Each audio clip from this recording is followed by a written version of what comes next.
organizatoriai, tai jeigu kažkas nesutinka, tai labai suprasim, jeigu norėsit ir atsijungti, viskas tvarkoj. Tai pirmiausiai galbūt prisistatysiu, aš esu Milda Karčiauskienė, gavot pakvietimą, tikriausiai mokykla išsiuntinėjo į mūsų tokį pristatymą Erasmus Plus projekto. Tie, kurie dalyvaujate įvairiuose projektuose, tai gerai žinot, kaip tai vyksta, tai čia yra tas paskutinis mūsų etapas, sklaida. Ir mes norėtume pasidalinti rezultatais, ką nuveikėm, nes pats projektas truko 2 metus, tai šis tas buvo nuveikta iš tiesų. Tai aš esu dar kartą Milda Karčiauskienė, aš dirbu anglų kalbos mokytoja, esu mokytoja metodininkė Vilniaus Kunigaikščio Gedimino progimnazijoje. Mūsų progimnazija labai gražiai vietoje. Jeigu kažkas būsit, parašykit, kontaktai niekada nepakenkia. Taip pat esu pavaduotoja ugdymui, tarptautinio bakalaureato reikalais, tai jeigu irgi yra žmonių, kurie susidūrė su bakalaureatu, galbūt domisi, tai mes irgi visada labai mielai bendradarbiaujam, tai kreipkitės tikrai ir mes padėsim, gal jūs kažko tai galėsit mus pakonsultuoti, tai visada ačiū. Dabar, dabar kalbant, jūs toj pradėsit matyti mano skryną, langą. Tikiuosi, kad viskas matosi. Nedaug kas su kamerom, tai nelabai matau reakcijų, bet mūsų projektas vadinasi skaitmeninė platforma vidurinių mokyklų mokytojams, jis skirta paauglių rizikingo elgesio prevencijai. Tai aišku, kad ta tema yra tokia labai plati, labai aktuali, aš manau, kiekvienai mokyklai ir kiekvienam specialistui. Tai dabar pabandysim pasidalinti to, ką mes nuveikėm. Tai dabar noriu dar pristatyti, prieš pradedant pristatymą, ir kolegą, su kuriuo mes dalyvavom šiame projekte ir atlikom tyrimų įvairiausių. Tai galbūt kolega prisistatys pats šiek tiek. Labadiena. Esu Dainius Jurgutis, esu mokytas Vilniaus Kunigaikščio Gedimino progimnazijoje. Mokytojų dirbu jau 17 metų ir su kuo susidurėm dirbant mokykloje, tai yra daug visokiausių rizikingų paauglių faktorių, elgesių ir taip toliau. Tai visada ieškome atsakymų į klausimus, kaip geriau, ką geriau daryti, kaip elgtis tam tikrose situacijose, ir dėl to bandome ieškoti įvairiausių būdų, projektų, kaip geriau galėtume padėti augančiam jaunimui. Tai realybė yra tokia, kad vidurinių mokyklų mokytojai visoje Europoje, kaip ir Lietuvoje, susiduria su įvairiausiais iššūkiais. Tarp jų yra ir paauglių rizikingas elgesys, piktnaudžiavimas narkotinėmis medžiagomis, kibernetinės patyčios, saugumas ir taip toliau. Ir tą skatina įvairūs dalykai, kaip mokytojų rengimas, praktiniai įrankiai, kurių kartais stinga mums, lankstumas ir taip toliau. Tai to dėka mūsų kolegos iš Kroatijos, iš Slovenijos ir Kroatijos, kurie turi didžiulę patirtį, nutarė sukurti skaitmeninę platformą, kuri padėtų mokykloje dirbantiems pedagogams, socialiniams pedagogams, visiems, žodžiu, kam reikia atsakymų į tam tikrus klausimus, kaip elgtis vienoje ar kitoje situacijoje. Tai mūsų kolegos pasikvietė mokyklas iš Ispanijos, Slovenijos, Danijos, Lietuvos šiuo atveju atstovavome mes, kur 2 metus besidalindami patirtimi, patarimais, įvairiais klausimais, ieškojome sprendimų, kūrėme platformą, kuri galėtų padėti kiekvienam mokytojui ar specialistui mokyklos, kad galėtume padėti vaikams, paaugliams, kurie susiduria su tam tikromis aplinkybėmis, išbandyti, pabandyti elgtis ir taip toliau, kas galėtų jiems patiems pakenkti. Tai šiuo atveju mūsų mano kolegė, tai yra mokyklos pavaduotoja Milda Karčiauskienė, pristatys būtent tą skaitmeninę platformą, kurią galėtų naudotis kiekvienas mokyklos darbuotojas, mokytojas ar socialinis pedagogas, kuris galėtų suteikti visokeriopą pagalbą augančiam jaunimui. Tai aš galbūt taip pat irgi, ačiū kolegai, iš esmės mes šitą platformą koregavom, keitėm, buvo tas kritinis vienas taškas, kai pamatėm, kad iš tikrųjų ten per daug visko ir įtariam, kad mokytojams bus per sudėtinga, tai mes ją keitėm, koregavom, tai va dabar šiandien pamatysit tiesiog tą galutinį variantą, kas jau buvo sukurta, pakoreguota. Atsižvelgiam į labai daug įvairiausių faktorių kuriant, tai aš tuoj papasakosiu apie juos. Iš esmės, pačioj pradžioj projekto mums reikėjo nustatyti, kokios apskritai problemos yra mokykloje. Sakykime, tyrimai yra viena, o ta realybė vėl atrodo kitokia. Tai jų tikslas buvo, kad mes ištestuotume apskritai va tos 5 mokyklos skirtingų šalių, kokios yra tos probleminės situacijos. Tai mes davėm tokią apklausą sukūrėm mokiniams ir vaikai atsakinėjo į klausimus susijusius su įvairiausiom problemom iš tikrųjų, nes bandėm iš visų kampų pasižiūrėti. Tai paaiškėjo, kad aišku yra patyčios labai toks vyraujantis dalykas. Kiek šiaip kalbėjau paskui su vaikais, kad tos kibernetinės patyčios yra dabar netgi aktualesnės, jie mažiau galbūt visko būna, čia gal ir nuo mokyklos dar priklauso, bet pas mus tos kibernetinės labai įsibujojusios patyčios, bet pavyksta kovoti, pavyksta tam tikrus dalykus apčiuopti, bet esmė, kad tikrai yra ši problema. Čia jūs matote tuos duomenis, aš jų nekomentuosiu, nes manau, kad jūs puikiai suprantat ir manau, kad visose mokyklose šiek tiek skiriasi ta situacija, bet iš esmės ji ir panaši. Čia davėm vaikam tokius klausimus, kurie ir patys turėjo ir pasirinkti, ir prirašyti, tai truputį pakoregavau jų atsakymus apibendrinant, nes ten buvo tokių nelabai kai kur ir su lietuvių kalba draugaujančių, tai iš esmės bet kuriuo atveju patyčios, spaudimas vartoti elektroninės cigaretės buvo, kažkaip visi vengia kalbėti apie jų pačių patirtį su tais vadinamais ir veipais ir visa kita, bet kad spaudimą jaučia, tai dauguma tai faktas. Stresas, nerimas, trūksta pasitikėjimų grįstų santykių. Iš esmės, mūsų gal mokykla tokia yra tikrai specifinė, mūsų vaikai didžioji dauguma mokosi labai gerai ir yra jaučiama matyti tą įtampą, jie konkuruoja tarpusavį kažkiek ir lygiuojasi vieni į kitus. Aišku, visko yra, bet iš esmės tas sukelia tą nerimą nemažą, tą stresą vaikams, tai pas mus irgi buvo aktualu.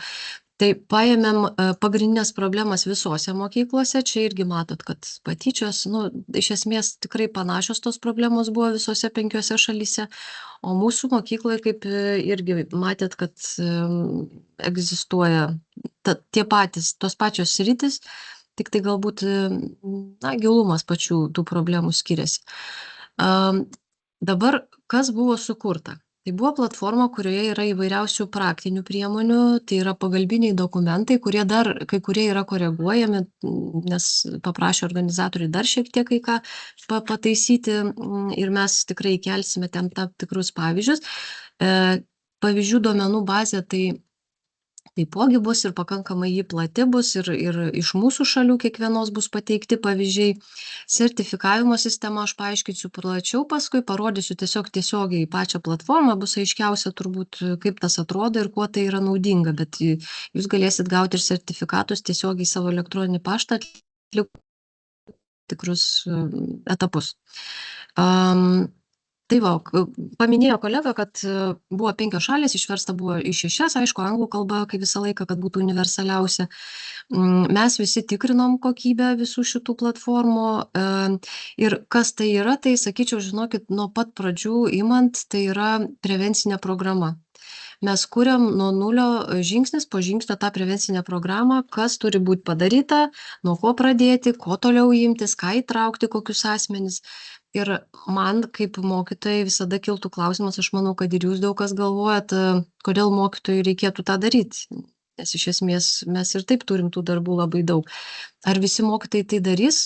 Klausimas tikrai geras ir nežinau, ar tikrai visi norės užsikrauti tą darbą, bet iš esmės yra mokytojų tokių aktyvesnių, kuriem rūpi, taip pat socialiniai pedagogai galės pasinaudoti šią platformą, jeigu tokių yra, tai labai puiku. Aš savo patirtim galiu pasidalinti, kaip aš prisidėjau prie to. Man yra duota 2 valandos neformalaus ugdymo mokykloje ir mes su mokinių tarybos mokiniais tiesiog susitinkam vieną dieną per savaitę 2 pamokom. Aptarinėjom įvairiausias programas mokykloje vykdomas, apklausos, tokios visokios mokyklinės veiklos ir jų metu mes įtraukėm ir šitos platformos kūrimą, tai ir išbandė šią platformą, sukūrė problematiką būtent tie vaikai iš mokinių tarybos, nes ten buvo atstovai iš skirtingų koncentrų, klasių, kas yra iš karto labai reprezentatyvu, kadangi rodo skirtingą požiūrį skirtingo amžiaus vaikų. Tai, ką noriu pasakyti, man buvo duotas laikas mokyklai, kada aš galėjau užsiimti šią veiklą. Tai manau, kad įmanoma visuomet susitarti ir su administracija, jeigu jūs pasiūlot kažkokias veiklas ir norėtumėt organizuoti, manau, kad vienoje ar kitoje mokykloje tikrai būtų pozityviai pažiūrėta. Tai šita erdvė internetinė, kurią tuoj neužilgo parodysiu, ji turi 5 skyrius, 23 modulius, skamba labai daug, bet pamatysit, ten tokie skyreliai nėra labai didžiuliai, bet iš esmės ima nuo pat pradžių ir pateikia teorijos, praktikos, kad būtų aiškiau. Tai čia dovanokit už šitos visus gifukus, bet man mokiniai sakė, jeigu jų nėra, tai skaidrės ne mano darytos, tai aš turiu jų įdėti iš įpročio. Tai iš esmės, kas toj platformai, ten yra ne tik teorija, ta žinot, pateikiama raštu skaitmeninė, bet kad įvertinant, kad mes visi esam skirtingi, įdėti yra podcastai, tos tinklalaidės vadinamos, galima klausyti, jos yra sukurtos su dirbtinio intelekto pagalba, galėsiu duoti paklausyti kokį vieną, tai yra ten kirčio problemų tam tikrų tarimo, bet klausyti jau dabar visai malonu, nes pradžioj, kol buvo prieš tos 2 metus, kai sukūrė, tai tiesiog juoką kėlė tie visi pokalbiai tokie internetiniai, nes tikrai buvo dar labai neištobulinta. Tai dabar jau ką rasit, tai yra pakankamai išplėtota gerai. Kas įdomu, tai yra praktinės veiklos su dirbtinio intelekto treneriu, tai ten rasit tokias, žinot, pasikalbėjimo su ChatGPT, iš esmės tai per jį eina visa ta treniruotė, tai aš irgi pademonstruosiu, kaip tas atrodo. Aišku, kad duomenų išteklių skaitimas yra paruošta medžiaga, tiesiog teorinė, kurią galima persiskaityti, teksto stilius toks nėra labai apkraunantis, nėra labai sausas, kad nebūtų labai nuobodu skaityti. Ir savęs įvertinimai, kuriuos aš irgi pakomentuosiu truputėlį, ten galėsit po kiekvieno skyriaus ir po to po viso šito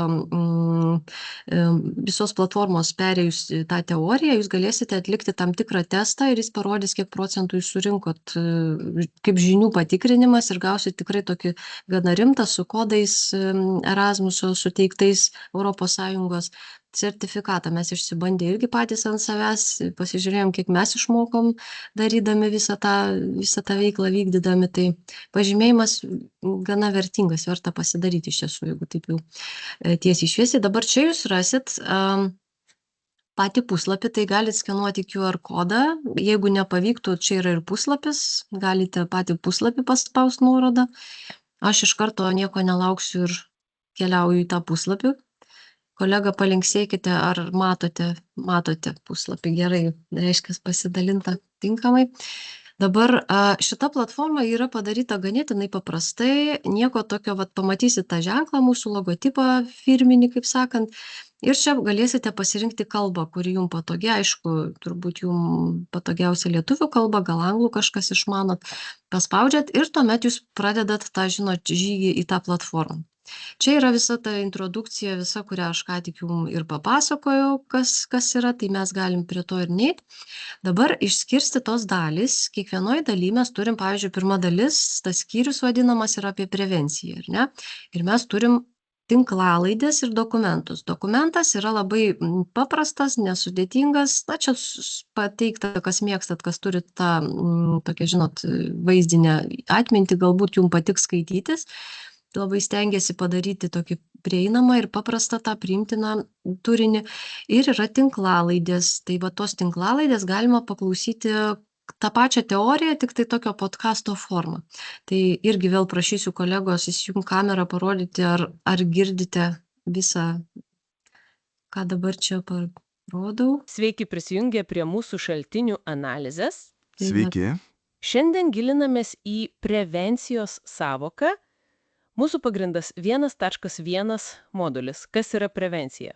Na, yra tų klaidų dar tokių tarimo šiek tiek, bet iš esmės lyginant su to, kas prieš tai buvo, tai labai tobulas tas variantas yra, galima pasiklausyti, jeigu esat užsiėmę ir neturit laiko skaityti tų dokumentų.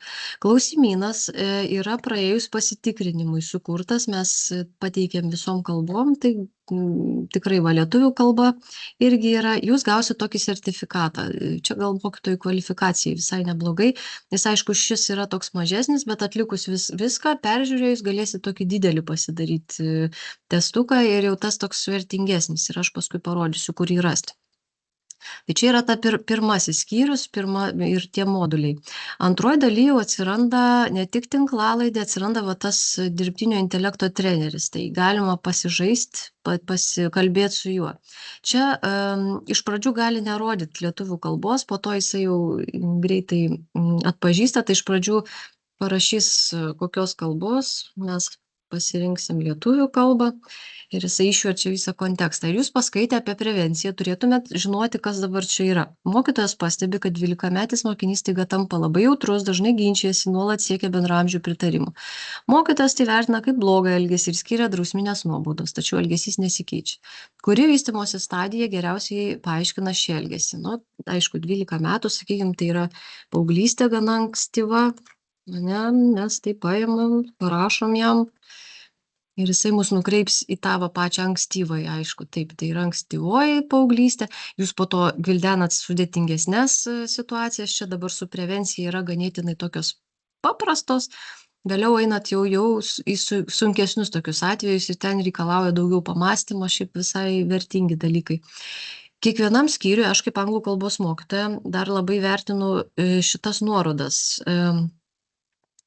Tos nuorodos yra į tam tikrus puslapius, sakykime, vaizdo įrašų ar ne, gali būti, nu čia aišku tos reklamos standartiškai, bet pakankamai kokybiškai atrinkti yra ir vaizdo įrašai, man kaip anglų mokytojai įmanoma panaudoti šitą dalyką. Ir jie ugdo tam tikras kompetencijas, bet kuriuo atveju jie yra tokie prevenciniai ir manau, kad bet kurioje pamokoje gali būti panaudojama, tik jie yra anglų kalba, tai jeigu jūs gebat pasinaudoti tuo, tai tikrai žinokit, yra neblogų puslapių, aš čia pati savo žiūrėjau, kaip anglų mokytoja jau čia dabar. Tai galima tikrai pritempti prie mūsų naujų tų bendrųjų programų, kur kompetencijos labai reikalingos ir išryškintos, tai tikrai galima labai turėti naudos. Tai va, jūs perinat visus šitos, nėra jų čia taip jau labai daug, bet aišku, jie padeda jum pasiekti tikslo, parengti va šitą priemonę. Čia yra, toks žinot, kaip pratybų sąsiuvinis, tai yra prevencinė sistema. Šią prevencinę programą, atsiprašau, rengia iš esmės, aišku, ir socialiniai pedagogai, bet kai mes buvom kaip ir tokie eksperimentiniai triušeliai, mes bandėm pasidaryti patys, žiūrėti, kur yra komplikacijos, kur sudėtinga. Šiaip jis yra pakankamai ištobulintas, profesionalus ir labai išsamus, sakyčiau. Jeigu jūs pasirengėte tokį prevencinį planą, tikrai būna viskas apgalvota, visais rakursais kiek įmanoma. Čia siūlyčiau bendradarbiauti, jeigu jūs patys kaip aktyvūs mokytojai norėtumėt kažką daryti, tikrai siūlau bendradarbiauti su socialinė pedagogė ar pedagogų mokyklos, nes gali labai daug jum patarti. Bet iš esmės, jeigu net jum nenaudingas šitas, tarkim, prevencinis planas, tai galbūt, jeigu jūs sutiktumėt, pasidalinkit su savo socialiniais pedagogais, kurie galbūt galės pritaikyti patys savo darbuose. Tai va, ir čia dar vienas dalykas yra va, tas baigiamasis sertifikatas, kurį galit gauti, tai aš sakiau, parodysiu jį, tai jūs turit iš viso to turinio ir paskui, kai užpildot visą šitą, gaunat pažymėjimą ES, jis toks visai rimtas. Tai siūlau tą pasidaryti, pažymėjimai visada gerai, ypač kai pildom ataskaitas kvalifikacijos kėlimo, tai tikrai nepakenkia. Ir vat tiek yra apie visą šitą platformą, taip stengiausi ir stengiamės su kolega ir trumpai, kad nebūtų ir per daug apkrauta jum, nes jau vis dėlto ilgasis savaitgalis prieš akis. Norim paprašyti jūsų, čia organizatoriai atsiuntė tokį QR kodą, čia, kurie esate, galbūt galėtumėte užpildyti čia mes patys jos nepildėm, tai yra kažkokia apklausa tiesiog apie dalyvavimą, apie pačią platformą, jiem įdomi jūsų nuomonė. Tiesiog, ką jūs galvojate, kaip jūs viską matot, jeigu galėtumėt užpildyti, tai būtume labai dėkingi. Ir dabar, kol jūs pildysit, fone noriu pasakyti, kad visi čia prisijungę, tikrai gausite pažymėjimą tai patvirtinantį. Jeigu kartais, kadangi tai bus automatizuotas pažymėjimas, jeigu kartais kažkas nepavyktų, neatsidarytų, nes šiaip viskas veikia, viskas atsidaro, bet priklauso nuo jūsų programinės įrangos, nuo visko. Tai jūs galit parašyti man iš tikrųjų laišką, aš paskui, kai užpildysit šitą anketą, tą QR kodą dar palaikysiu, duosiu savo kontaktus arba atrašykit tiesiog į vieną iš laiškų, kur aš jums siunčiau priminimus apie visą šitą mūsų trumpą pristatymą. Tai būsim tikrai, atsiųsim tada viską paštu. Šiaip pačią nuorodą jūs, manau, būsit išsisaugoję, jeigu kartais kažkas nepavyktų, tikrai mielai galėsiu pasidalinti. Jūs man parašykit, galbūt net išsiųsiu nuorodą visiems nurodytais paštais, ar dalyvavo ar nedalyvavo žmonės, tiesiog, kad turėtumėt ir galėtumėt pasinaudoti, arba persiųsti tiem, kurie jūsų manimų galėtų naudotis šią platformą. Tai tiek trumpai, nežinau, ar kolega dar norėtų kažką pridėti. Labai žiūriu, ar pildosi visas šitos lentelės, tai kol kas viskas liuks.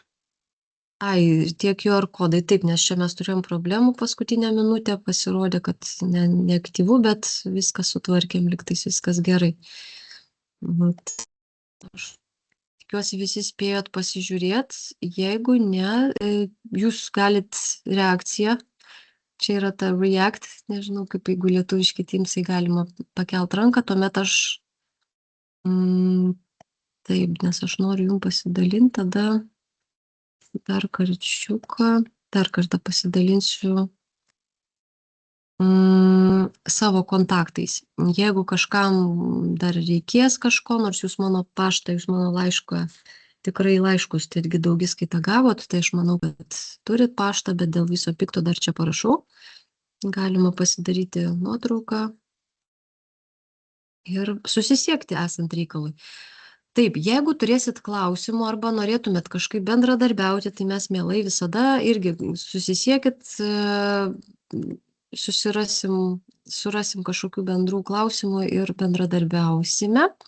Taip, jeigu viskas, klausimų neturėtumėt, jeigu jūs galite rašyti čiate, tiesiog jūs mikrofono negalit, bet jeigu turit klausimą, galit kažką greit sumest, mielai atsakysim. Jeigu ne, tuomet jau mes ir atsisveikinsim. Ačiū visiems už buvimą ir 2 dienų bėgyje atsiųsime pažymėjimus dalyvavimą. Tai ačiū ir gražaus ilgojo savaitgalio.